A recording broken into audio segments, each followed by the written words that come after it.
Hey guys, it's Chris. Welcome back to my channel. I have not posted on this channel in forever, so please excuse my appearance. I have been having a rough couple days, and I just wanted to post on this channel for a while. I think I'm going to just be doing some life updates and that kind of stuff for now. I am still receiving BoxyCharm, so I might start doing some unboxings. And I still get the Morphe Me brushes, so I don't know if anyone's interested in that, but I think for the most part, like I had stated before, I think when I stopped with this channel, I said I was going to just kind of keep it for these vlog types of talks. So if anybody's wondering where I've been, I have two new channels. I've been doing a lot of vape stuff, and so I am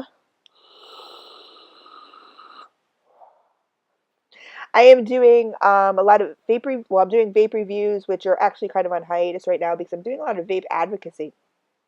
You can find those vape stories for anybody who's interested under Very Vocal Vapors. Just type it into your search bar, and you will find me there. I'm going traveling, the country, doing expos and that kind of stuff, and those um, taking those stories and sending them to people's representatives. It's sort of a grassroots mission that I'm doing. But today, that doesn't have anything to do with today. Today, I want to talk about. I know Mental Health Day was a couple days ago, and I'm having a really rough time, guys. So I just wanted to get on here, and this kind of reminds me of my car vlogs that I used to do. Although I'm not in the car right now because I'm not driving that much. I'm kind of housebound. I haven't been leaving my house a lot. My panic and anxiety has been crazy. So those of you that are suffering, with that, please know that you're not alone. I am, I will be checking the comments and everything like that. I'm always open to discussions with you guys as usual. I think we really need, better support systems for those of us that do suffer from, anxiety and mental health issues. My, like I said, the last 2 days, I haven't had like a full blown panic attack in quite a while. And then the other day, I really did. I started a new way of eating, a new way of life, which is the keto diet. And I'm adjusting to that. And so I'm having some side effects uh, that, like yesterday was horrible. I mean, I do wake up in panic every single day. Even on my medication and all that other stuff, I wake up in panic. And so for me, a typical day is I wake up in the morning and then I rush downstairs, take my medication, usually, watch a few videos or whatever, and, wait for my meds to kick in. And within about 15 minutes, I'm feeling a little more, stable. But even on my medications, my anxiety is always like right underneath the surface. If you guys, have had that experience, it's always, excuse me, it's always there. It's just, there's that line where if it goes over it, you're having, I'm like, oh, I'm having anxiety or I'm having a panic attack. So it's still there, that really horrible, like just uneasy feeling, it's kind of like, but it's manageable and it can get me through the day. Obviously my triggers are driving. My triggers are, you know, lately my triggers are leaving the house, which really, really sucks. Um, I don't know if you guys have met on this channel Bubba yet. I got Bubba. He's my emotional support dog, and I was training him to be a service dog. Unfortunately, he has too many issues himself to be a service dog. So he's just my emotional support dog, but he has a lot of separation anxiety himself, and he has a lot of health issues. I rescued him. Sorry for all my ums, guys. I've been doing that a lot lately. I think it has to do with my anxiety. There we go again. The more I'm just gonna just excuse the ums, because the more I try to stop them, the more they're just going to fall out of my mouth. So he has a lot of health issues, and I don't really know what those health issues are. They're digestive issues. We've changed his food, and we thought we got them on track, and now he's vomiting a lot. So, unfortunately, I believe I'm going to have to bring him to the vet and just get him like a full blood panel workup, which scares me. Number one, I mean, it's going to be so expensive. I don't have pet insurance or anything like that. I don't really know about pet insurance. I don't know how good it is, especially somebody, he thinks he's a somebody, if a pet already has a pre-existing condition. When I went to, we rescued him. And so when you get a rescue dog, you really don't know what you're going to, be dealing with. And, I think the foster people, they put on the best, and I'm not saying they're lying, but I mean, they put on the best kind of, what you call it? I was going to say best face, but I mean, they really want these dogs to be rescued. So, they're like, oh, this dog's great. This dog's wonderful, no issues, anything like that. And then I get the dog home and there's a ton of issues. So,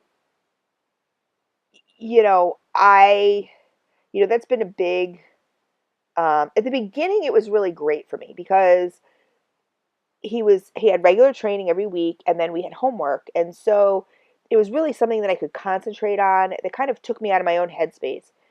And it was something, it's almost like having a baby, honestly. It was something that somebody else that like needed my attention. Somebody, I'm going to keep saying somebody. It's a dog, but he's part of the family. So I'm going to keep calling him somebody.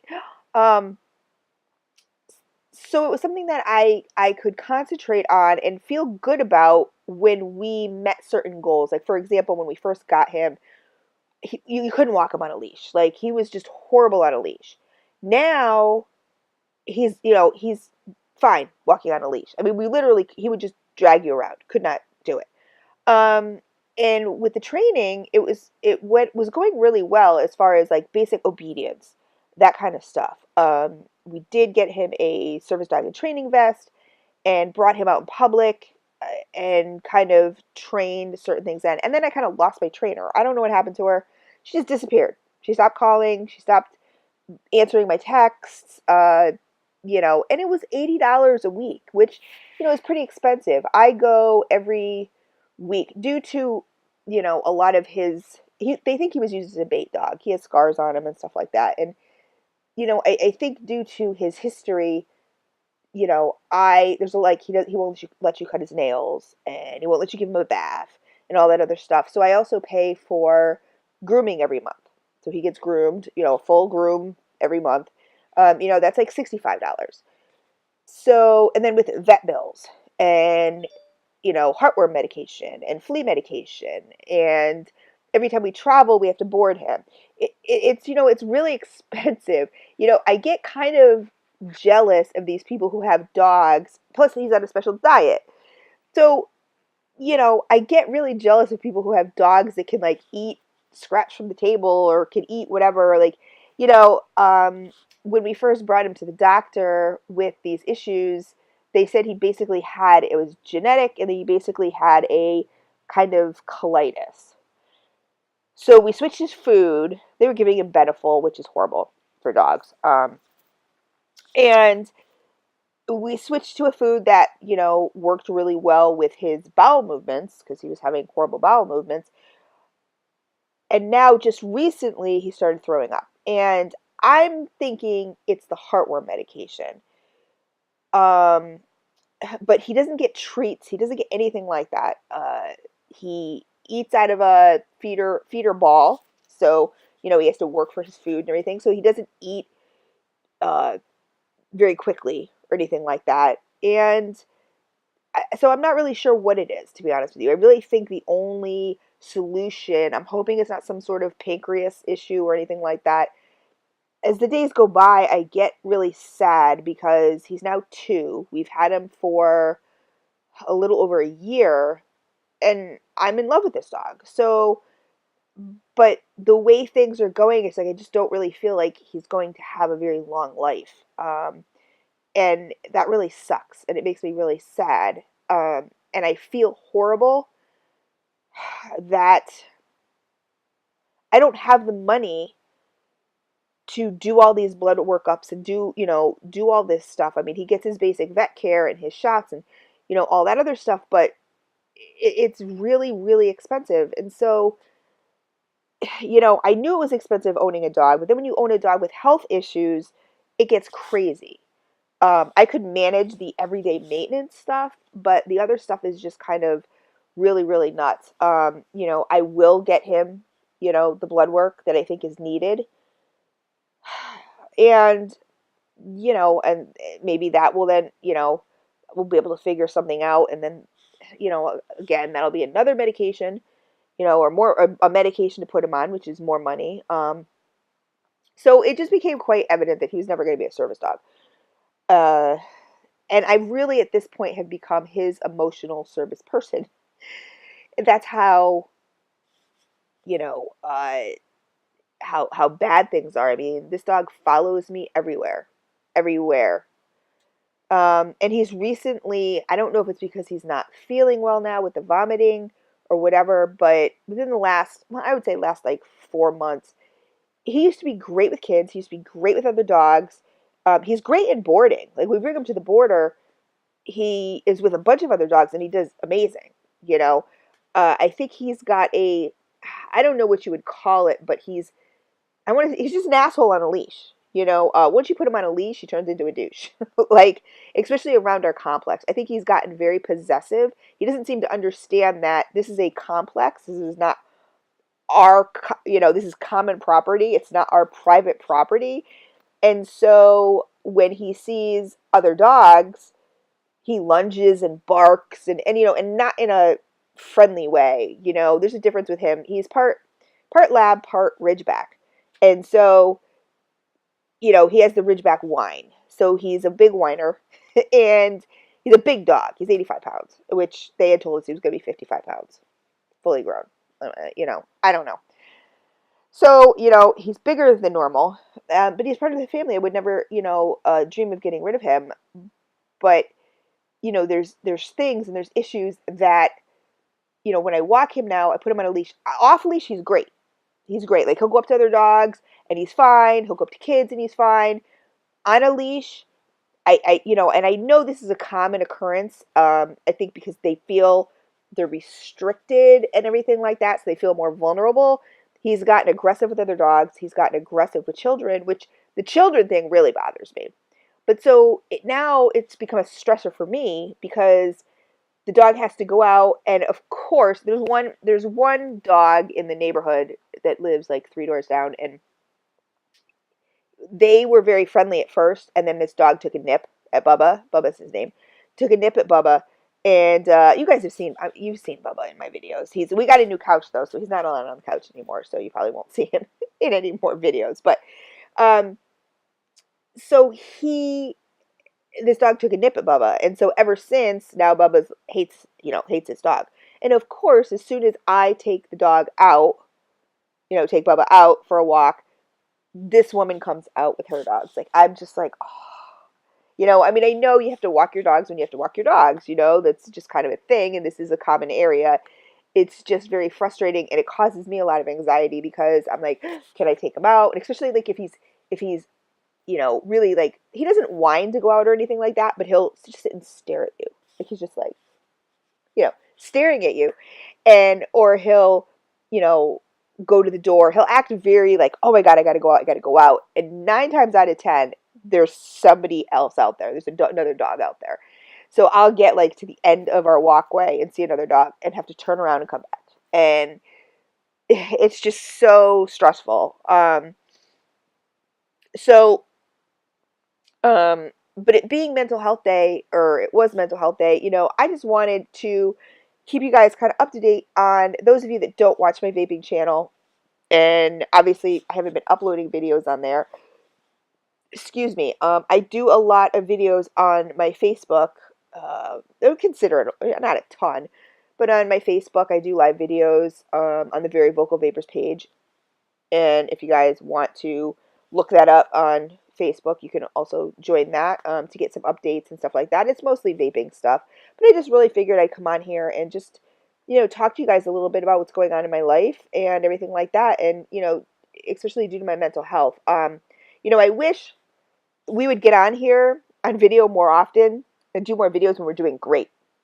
But that doesn't seem to be the case with anybody. I just had on this diet, like my electrolytes are all over the place. I've been feeling like crap, so I just had Himalayan pink salt water, so that was yummy. But there's still, I'm picking like little chunks of Himalayan salt out of my teeth. So I wish we'd get on when we're feeling great and kind of, give our blessings and that kind of stuff. Unfortunately, we don't do that. So yeah, it's been really tough. And it's very cathartic for me to just sit and talk to you guys and kind of get things out in the open. Things have been, um, life in general for me has been uh, static. It's been. I feel like it's Groundhog Day. My life has kind of just become the same shit, different day. You know, uh, Kind of thing. It's like you get up, start making dinner. You know, take your meds, do your little things. You know, do the stuff around the house, make dinner. Marin comes home. Dante comes home. They eat dinner. We sit and watch some television, maybe, and go to bed. They go to bed, and then I kind of do my stuff or whatever, which is normally videos. Later at night. But it's kind of the same thing, different day, and I'm really in a rut. And if you guys can post below, like, what do you guys do to get out of these ruts? I noticed last night my panic was so bad that I had to take the dog out for a walk. I get very agitated by things lately too. When I'm in panic and anxiety mode, things really aggravate me. Just can't handle it. I can't. It's brain overload. I cannot handle it. So I took him out to go to the bathroom, and then I just ended up walking around, my complex. Like, just, we did like 10 laps just around like our little parking area right here near the condo. Um, and that really helped. So I think I really need to start exercising more, whether it's just walking or whatever it is. I know it's good, and I'm sure a lot of you can identify that we know exercise helps. But when you're in that headspace, it's the last thing you're thinking of. You're trying to just concentrate on breathing. You know, uh, as silly as that sounds, it's the truth. And you sit there a lot and you analyze, you're like, oh my God, I have a head pain, I'm having a stroke. Oh, there's a pain in my arm, I'm having a heart attack. Oh my God, I can't breathe. You know, it's just really, really crazy. So, I just wanted to wish everybody, I mean, not a happy mental health day, but, I hope you guys that deal with mental health issues, you know, had a decent day. I unfortunately didn't. I haven't for like about the last week. But my life in general is up and down. It's kind of, around this time is, as you guys know, my cousin died in December, and her birthday is in November. And so around this time, my parents go to Arizona, and the weather starts, it starts getting darker earlier. The weather starts getting crappier and colder. I really need the sun and all that other stuff. Not to say I go out in it, but I really do need it shining and everything like that. I hate fall. I hate fall because I hate knowing that winter's coming. Fall here in Connecticut tends to be rainy and dreary. So far it hasn't been too bad. It's been pretty decent, but I just don't like it. because fall and winter are the horrible, mental health issues for me, seasons. So I just wanted to basically just hop on here, guys, and say hi. I mean, I haven't been on here in ages. I don't have a rant. I haven't really been. I've been watching beauty videos and stuff like that, but I mean, I really haven't. I've really been kind of stuck in this vape thing.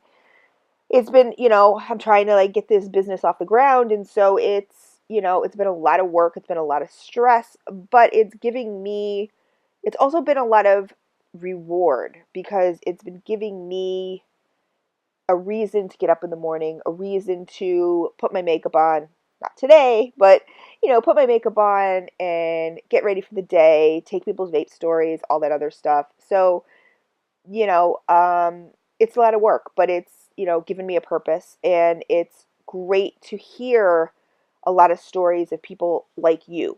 And that's why I'm kind of getting on here. I'm kind of getting on here to, just let everybody know that you guys are not alone. You're not alone. I'm going through a really hard time right now. And I know sometimes on videos, people are like, but you don't sound like you're going through a hard time. Even right now, I'm like, oh my God, like it's mental health issues, especially too. They're so hard because you don't see what's going on inside. Some people are really good at putting up a front. I can usually manage, like right now, my heart is pounding. I feel like I'm short of breath, that kind of stuff. But people don't see that. So, people are like, oh, they're fine, everything like that. But, so yeah, I'm going to be doing more of these unedited, just raw videos about my days and stuff like that. And, when good things happen, hopefully, I'll get on and that'll give you guys some inspiration. I hope you guys, in the comments, post what happened to you that was good today. Because I think we tend to really focus on what is bad. Like right now, I'm just like, I feel horrible. Yesterday was horrible. You know what? Yesterday's gone. Yesterday's gone. There's nothing you can do about yesterday. So, you wake up and you're like, oh God, I'm not any better. I'm not any better. I'm on day 2. And you know what? Every day is a new day to start fresh. So you may be on day 2. And day 2 may be just as bad as day 1. But day 1 is gone. So just forget about it and take the day as it is. As that particular day. So yeah, guys, that's kind of about it. I will give you updates on my keto journey. Thus far, I've been on it for 4 weeks, and I think I've lost 2 pounds. I'm in a lot of keto groups. I watch a lot of keto videos, and it's really aggravating because it's supposed to be this breakthrough way of living, way of eating, and, really great for you. And in turn, you lose weight also. And I'm, and these people are like, oh yeah, I lost 10 pounds in a month. And I'm like, I lost 2 pounds in a month. Like, I'm watching the scale, like it'll go down 3 pounds, and then up 2 pounds. And then, and I try not to weigh myself every day. But the problem is if I don't weigh myself every day, like I just let 3 days go by and I'm back up to, uh, well, I don't want to give my weight right now. Well, I'll give my weight. Oh, it's 148. So I'm back up to 148. So I'm just like, I started off at 150. So, and I really want to get down to 120, I think would be, my ideal. So I'm going to lose about 30 pounds. But, it's a journey. It's frustrating because you get in these groups and people are like, yeah, I've dropped 10 pounds in a month, or I dropped 10 pounds in a week, some of these people. And I'm just like, what are you doing that I'm not doing? Like, I don't understand. Or what am I doing that I shouldn't be doing? And then if you post that, you get so much information. It's just like mind boggling. They're like, well, you should up your water. Well, I mean, I drink 80 ounces of water, already. So a day. So like, I don't think I could drink any more water. No, 90, 30, 60, 90 ounces of water a day. I don't think I could drink any more water. I don't have enough time in the day to pee. Like, I'm either drinking water or I'm peeing. So like, I don't think I could do that. It's like, drink more water, up your fats, up, all this. I'm always under my carbs. So, that's for sure. But if any of you guys have any tips or tricks, I mean, I'm stating this as I'm stating in these Facebook groups, people are giving me tips and tricks, and I'm just like, but, if you guys have had success on it, let me know. And let me know who you watch. Who do you watch on YouTube? I watch Primal Living mostly. Is it Primal Living? Is his channel. Primal Kitchen. Primal Living, I think, is his channel. He has a website, Primal Kitchen, but he's really good. But who do you watch for inspiration when it comes to the keto? I was watching Dr. Berg for a little while, but and I like his videos because they're very short and to the point, short and concise, but he doesn't really explain. I don't know. It's just really not my style. I would rather watch a longer video and kind of get a grasp of the concept more than you just throwing some facts at me and that's it, because people are like, oh, you can eat all the cheese you want, and other people are like, no, don't eat that much cheese, and so I don't think there's a set, a really set thing. I am counting my macros. Sometimes I do go over in the protein or the fat area, which is not good because with keto, especially, you're trying to burn the fat you already have on your body, right? So, you don't want to, the fat, yes, you want to have the highest percentage you want is fat, and then protein, and then carbs are almost non-existent, like 5%, which is, I think, 20 grams of carbs. So I know some people do 15 or 12. I don't know how they even do that because I mean, oh my God, like anything you would want to eat basically has carbs in it. So I don't know how people do that, but um, so I'm definitely in ketosis, but I don't know. So cheese has kind of been my go-to, like eggs and cheese roll-ups, cheese with some, salami or whatever the deal is. Cheese in my keto meals, like I'm crock pot cooking keto meals, and it's always got cheese for the most part in it. Some people are saying no dairy. I don't do a lot of dairy anyway, but cheese is one thing. Heavy cream. I'll use that if it's in recipes, that kind of stuff. It's got to be full fats and everything like that. I've just recently gained a love of avocados, which I always said I hated. So, I'll do avocado, usually with cheese. So I think I really need to cut out the cheese, just do avocado with, maybe a protein, in it. But so if you guys have any tips and tricks on keto, post it below. Let me know how everyone's doing, because I know I have not posted on this channel for so long, and I love you guys so much. And these are going to be normal, I think I'm going to do this, I'm at least going to do these once a week. I'm really going to try and do this, give you guys updates of what's going on in my life and everything like that. So, yeah, I will talk to you guys in the next one. Love ya.